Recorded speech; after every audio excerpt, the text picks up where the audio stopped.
Sa punto pong ito, talakayin natin ang update tungkol sa mga programa ng kasalukuyang administrasyon dito lang sa Mr. President on the Go. Nagpaabot ng pasasalamat si Bangsamoro Autonomous Region in Muslim Mindanao o BARM Chief Minister Abdul Rauf Makakua kay Pangulong Ferdinand R. Marcos Jr. sa naging pagbisita nito sa rehiyon.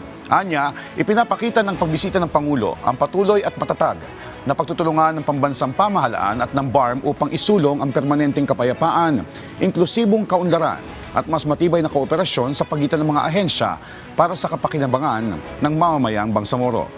Malaking bagay anya po para sa mamamayang Bangsamoro ang presensya ng Pangulo.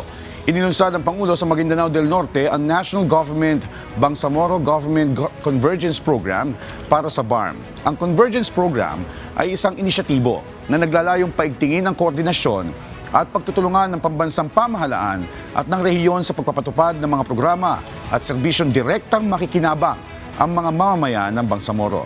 Sa naturang programa, pinangunahan ng Pangulo ang seremonyal na pamamahagi ng iba't ibang tulong at support packages para sa mga kawani, tanggapan at ahensya ng BARM.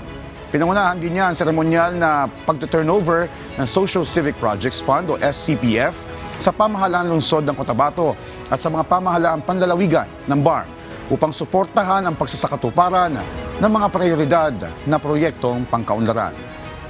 Binigyan din ng pamunuan ng BARM na ang pangunahing prioridad ng pamahalaang BARM ay ang kapakanan ng mamamayang Bangsamoro at ang mabilis na paghahatid ng pampublikong serbisyo.